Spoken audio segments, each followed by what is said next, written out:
বঙ্গভবন থেকে বের হওয়া আটকানো গেল না রাষ্ট্রপতি মোহাম্মদ শাহাবুদ্দিনের।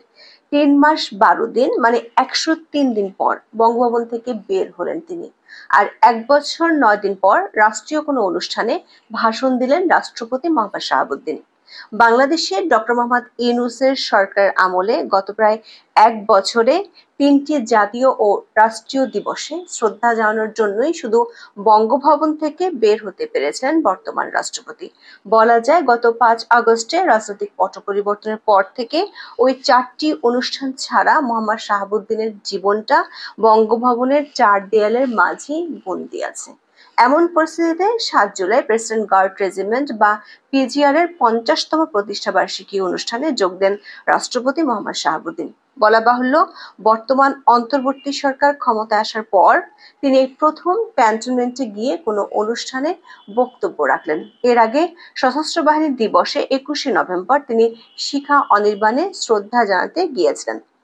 7 জুলাই রাষ্ট্রপতি শহীদ ক্যাপ্টেন হাফিজ হলে পিজিআর এর কর্মরত সকল অফিসার, জুনিয়র কমিশনড অফিসার এবং অন্যান্য পদবীর সদস্যদের উদ্দেশ্যে দরবারে বক্তব্য রাখেন।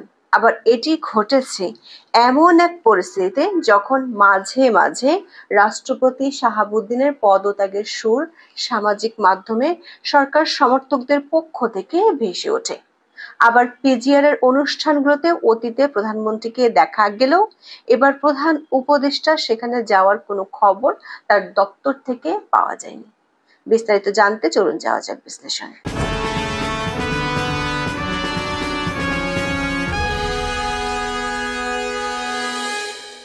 আওয়ামী লীগের প্রার্থী হিসেবে 2023 সালের 13 ফেব্রুয়ারি রাষ্ট্রপতি পদে বিনা প্রতিদ্বন্দ্বিতায় নির্বাচিত হয়েছিলেন মোহাম্মদ শাহাবুদ্দিন।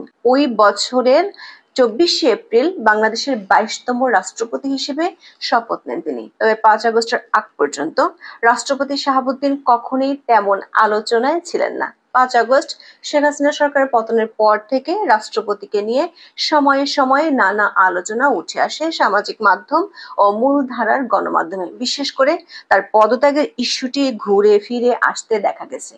সে থেকে রাষ্ট্রপতি মোহাম্মদ শাহাবুদ্দিন এবং বঙ্গভবনকে ঘিরে মানুষের কৌতূহল আছে, কিন্তু গত 3.5 মাসে রাষ্ট্রপতি কিংবা রাষ্ট্রপতির দপ্তরের কোনো খবর গণমাধ্যমের চোখে পড়েনি। গত 15ই মে প্রচারিত একটি ভিডিওতে আমরা দেখিয়েছিলাম 5 আগস্টের পর থেকে রাষ্ট্রপতির জীবনে বেশ ছন্দপতন ঘটেছে। বিষয়টি এমন দাঁড়িয়েছে যে তিনি সবশেষ কবে বঙ্গভবনের বাইরে বের হয়েছেন সেটি হিসেব করে বলতে হবে। সেই ভিডিওতে আমরা জানিয়েছিলাম গত 4 মাসে অন্তর্বর্তী সরকার রাষ্ট্রপতির অনেক সুবিধাই বাতিল করেছে, বাদ দেওয়া হয়েছে তার প্রেস উইংকে, এমনকি রাষ্ট্রীয় সংবাদ মাধ্যমে রাষ্ট্রপতির খবর প্রকাশে এক ধরনের অলিখিত নিষেধাজ্ঞাই দেওয়া হয়েছে। এমন পরিস্থিতির মধ্যে 7 জুলাই রাষ্ট্রপতি প্রেসিডেন্ট গার্ড রেজিমেন্ট পিজিআর এর 50তম প্রতিষ্ঠাবার্ষিকী অনুষ্ঠানে অংশ নিতে গিয়েছেন ক্যান্টনমেন্টে। আন্তঃবাহিনী জনসংযোগ পরিদপ্তর বা আইএসপিআর এর সংবাদ বিজ্ঞপ্তিতে এই তথ্য জানানো হয়েছে।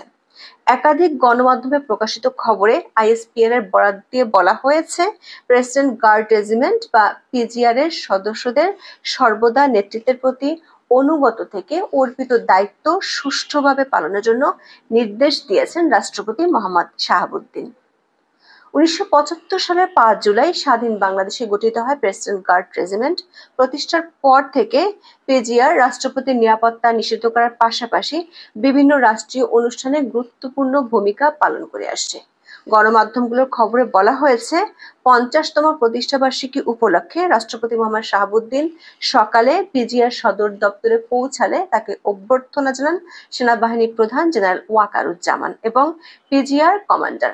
রাষ্ট্রপতি পিজিআর এর কোয়ার্টার গার্ড পরিদর্শন শেষে পরিদর্শন বইয়ে স্বাক্ষর করেন। পাশাপাশি তিনি এই রেজিমেন্টের অফিসার এবং জেসিওদের সঙ্গে কুশলাদি বিনিময় করেন। পিজিআর এর অনুষ্ঠানে সবচেয়ে গুরুত্বপূর্ণ ইভেন্ট হলো রাষ্ট্রপতির দরবার। রাষ্ট্রপতি শাহাবুদ্দিন শহীদ ক্যাপ্টেন হাফিজ হলে পিজিআর এ কর্মরত সব অফিসার, জুনিয়র কমিশনড অফিসার এবং অন্যান্য পদবীর সদস্যদের উদ্দেশ্যে দরবারে বক্তব্য দেন।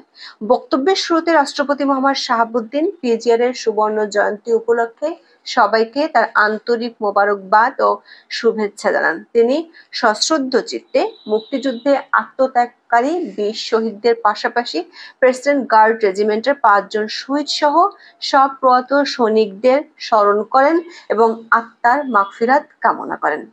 দরবারে রাষ্ট্রপতি বলেন, পিজিআর সদস্যরা নিষ্ঠা, শৃঙ্খলা এবং পেশাগত দক্ষতার অনন্য নজির স্থাপন করেছে। ভবিষ্যতেও নেতৃত্বের প্রতি সর্বোচ্চ আনুগত্য বজায় রেখে দায়িত্ব পালন করে যেতে হবে। অনুষ্ঠানে নৌবাহিনী প্রধান অ্যাডমিরাল এম নাজমুল হাসান এবং বিমান বাহিনী প্রধান air chief marshal Hasan Mahmud Khan উপস্থিত ছিলেন।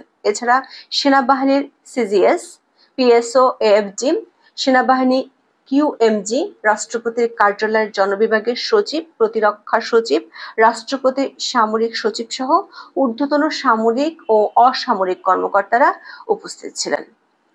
দর্শক, রাষ্ট্রপতি মোহাম্মদ শাহাবুদ্দিন 2023 এবং 2024 সালেও পিজিআর এর বর্ষপূর্তি অনুষ্ঠানে দরবারে বক্তব্য দিয়েছিলেন। 2023 সালে সেনাপ্রধান ছিলেন জেনারেল এস.এম. শফিউদ্দিন আহমেদ, আর 2024 সালে বর্তমান সেনাপ্রধান জেনারেল ওয়াকারুজ্জামান। পিজিআর এর অনুষ্ঠানে রাষ্ট্রপতি যাবেন সেটি তেমন কোনো গুরুত্বপূর্ণ খবর হওয়ার কথা নয়, কিন্তু 5ই আগস্ট রাজনৈতিক পট পরিবর্তনের পর রাষ্ট্রপতি এবং বঙ্গভবনের জন্য নতুন পরিস্থিতি তৈরি হয়েছে।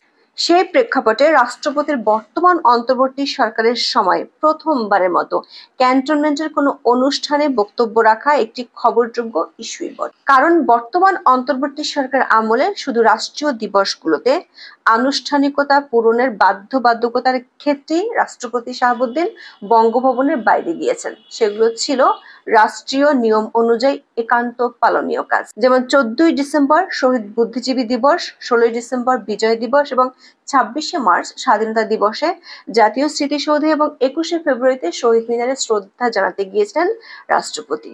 বর্তমান অন্তর্বর্তী সরকার আমলে রাষ্ট্রপতি এসব দিবস ছাড়া বঙ্গভবনের 4 দেয়ালের মধ্য থেকে বের হননি, বলা ভালো বের হতে পারেননি। তাহলে সব শেষ কবে আসলে রাষ্ট্রপতি কোনো রাষ্ট্রীয় দিবস ছাড়া বঙ্গভবন থেকে বের হয়ে কোনো বক্তব্য দিয়েছিলেন?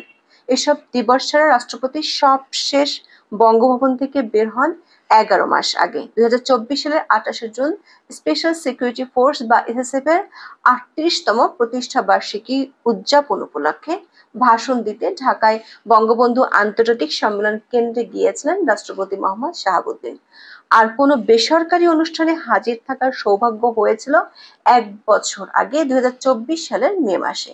তিনি সবশেষ কোনো বেসরকারি অনুষ্ঠানের দাওয়াতে গিয়েছিলেন। ওই দিন রাজধানীর ওসমানী স্মৃতি মিলনায়তনে 71-এর ঘাতক দালাল নির্মূল কমিটির 8ম জাতীয় সম্মেলনের উদ্বোধনী অনুষ্ঠানে ভাষণ দেন রাষ্ট্রপতি। এর অর্থ হলো গত 1 বছরে রাষ্ট্রপতি কোনো বেসরকারি অনুষ্ঠানে অংশ নেননি। আর 1 বছর পর রাষ্ট্রপতি ক্যান্টনমেন্টে গিয়ে তার বক্তব্য দিলেন। এমনকি প্রধান উপদেষ্টা ডক্টর ইউনূস জাতীয় ঈদগাহে নামাজ পড়লেও রাষ্ট্রপতি শাহাবুদ্দিন ঈদগাহে নামাজ পড়তে যেতে পারেননি। অথচ রাষ্ট্রপতি হওয়ার পর থেকে তিনি এর আগের 2 ঈদের প্রতিটি জামাত পড়তেন জাতীয় ঈদগাহে। তবে 5 আগস্টের পর সে আচারের ব্যত্যয় ঘটে এবার। শুধু তাই নয়, অন্তর্বর্তী সরকার বর্তমান রাষ্ট্রপতির বেশ কিছু সুবিধা বাতিল করেছে বা সীমিত করেছে। তার মধ্যে সবচেয়ে উল্লেখযোগ্য হলো রাষ্ট্রপতির প্রেস উইং বিলুপ্ত করা। গত জানুয়ারি পর্যন্ত রাষ্ট্রপতির একজন প্রেস সচিব ছিল একটি প্রেস উইং। সে উইং এ রাষ্ট্রীয় গণমাধ্যমগুলো এবং ইউএনপি থেকে সাংবাদিক যুক্ত করা হতো, কিন্তু এখন রাষ্ট্রপতির জন্য কোনো প্রেস উইং নেই। বঙ্গভবনে একাধিক সূত্র বলছে, বিদেশি কোনো অতিথি গেলে রাষ্ট্রপতির অন্য কর্মকর্তাদের মোবাইল ক্যামেরা দিয়ে ছবি তোলা হয়। আর 29শে জানুয়ারির পর থেকে রাষ্ট্রপতির দপ্তর থেকে সংবাদ মাধ্যমগুলোতে কোনো প্রেস বিজ্ঞপ্তি পাঠানো হয়নি। রাষ্ট্রপতি মোহাম্মদ শাহাবুদ্দিনকে নিয়ে রাষ্ট্রীয় সংবাদ সংস্থা বাসসে প্রকাশিত সবশেষ খবরটি 4.5 মাস আগে। 7 জুলাই পিজিআর এর অনুষ্ঠানের খবরটিও রাষ্ট্রপতির দপ্তরের ওয়েবসাইটে নেই, কারণ বঙ্গভবনের আইটি শাখার সিস্টেম অ্যানালিস্টকে সরিয়ে দিয়েছে অন্তর্বর্তী সরকার। ওই পদে এখন কেউ নেই, কমিয়ে দেওয়া হয়েছে ব্যক্তিগত চিকিৎসকের সংখ্যাও। বাংলাদেশের সংবিধানের 48-এর 5 অনুচ্ছেদে বলা আছে, প্রধানমন্ত্রী রাষ্ট্রীয় পররাষ্ট্রীয় নীতি সংক্রান্ত বিষয়াদি সম্পর্কে রাষ্ট্রপতিকে অবহিত রাখবেন এবং রাষ্ট্রপতি অনুরোধ করলে যে কোনো বিষয় মন্ত্রিসভায় বিবেচনার জন্য পেশ করবেন। এই ধারা অনুযায়ী বিদেশ সফর শেষে বাংলাদেশের প্রধানমন্ত্রী কিংবা প্রধান উপদেষ্টারা রাষ্ট্রপতির সাথে সাক্ষাৎ করতে যেতেন। কিন্তু বর্তমান অন্তর্বর্তী সরকারের প্রধান উপদেষ্টা অধ্যাপক মোহাম্মদ ইউনূস 11 মাসে 11টি দেশ সফর করে ফেলেছেন, তবে কখনোই যাননি বঙ্গভবনে। তিনি প্রধান উপদেষ্টা হওয়ার পর যে 6 বার বঙ্গভবনে গিয়েছেন, প্রতিবারই ছিল তার উপদেষ্টা পরিষদের সদস্যদের শপথ পাঠ অনুষ্ঠান। এমনকি বিগত সরকারগুলোর সময় রাষ্ট্রপতি ও প্রধানমন্ত্রীকে একসাথে রাষ্ট্রীয় দিবসগুলোতে সম্মান জানাতে দেখা যেত, কিন্তু গত 26শে মার্চ কিংবা 16ই ডিসেম্বরের চিত্র ছিল বিপরীত। গত বছর 19শে অক্টোবর দৈনিক মানবজমিনের রাজনৈতিক ম্যাগাজিন জনতার চোখে উনি কিছুই বলে গেলেন না শিরোনামে একটি প্রতিবেদন প্রকাশিত হয়। ওই প্রতিবেদনে বলা হয়, রাষ্ট্রপতি বলেছিলেন তার কাছে সাবেক প্রধানমন্ত্রী শেখ হাসিনার পদত্যাগপত্র নেই। এ নিয়ে আইন উপদেষ্টা রাষ্ট্রপতি মিথ্যাচার করেছিলেন বলে মন্তব্য করেছেন। এ নিয়ে রাষ্ট্রপতির দপ্তর থেকে দেয়া হয় বিজ্ঞপ্তি। তখন রাষ্ট্রপতির পদত্যাগের দাবিতে বঙ্গভবনের সামনে আন্দোলন হয়। সূত্রগুলো বলছে, এরপর থেকে ধীরে ধীরে রাষ্ট্রপতি ও বঙ্গভবনের সুবিধাদি কমতে থাকে। রাষ্ট্রপতি মোটামুটি বন্দী হয়ে পড়েন বঙ্গভবনের 4 দেয়ালের মধ্যে। এমনকি রাষ্ট্রপতিকে যেতে হবে বলে গত 26শে মার্চ জাতীয় প্যারেডও বাদ দেওয়া হয়েছিল। তবে লক্ষণীয় বিষয় একটি হলো, বিগত বছরগুলো পিজের অনুষ্ঠানে রাষ্ট্রপতির পাশাপাশি প্রধানমন্ত্রীও ক্যান্টনমেন্টে যেতেন, কেক কাটতেন, কিন্তু এবার প্রধান উপদেষ্টা ক্যান্টনমেন্টে যাওয়ার কোনো খবর ডক্টর ইউনূসের দপ্তর থেকে পাওয়া যায়নি। কেন তিনি যাননি সেটা নিয়ে কোনো ব্যাখ্যাও পাওয়া যায়নি। গত মে মাসে সেনা সদরে অনুষ্ঠিত দরবার নিয়ে বাংলাদেশের গণমাধ্যমগুলোতে বেশ কিছু খবর প্রকাশিত হয়। বিশেষ করে করিডোর ও নির্বাচন ইস্যুতে সেনা কর্মকর্তারা সরকারের পক্ষে নয়, দেশের মানুষের পক্ষে মত দিয়েছিল। তারপর থেকে জনশ্রুতি আছে, জাহাঙ্গীর গেট থেকে যমুনার দূরত্ব বাড়ছে। আবার যমুনার সাথে যে বঙ্গভবনের দূরত্ব আছে সেটিও স্পষ্ট। এখন দেখার বিষয়, এসব দূরত্ব কতটা দ্রুত ঘুচে নাকি নতুন কোনো মোড় নেয়। এখন এ পর্যন্ত। সবাই ভালো থাকুন, সুস্থ থাকুন, নিরাপদে থাকুন। দেখা হবে আগামী পর্বে।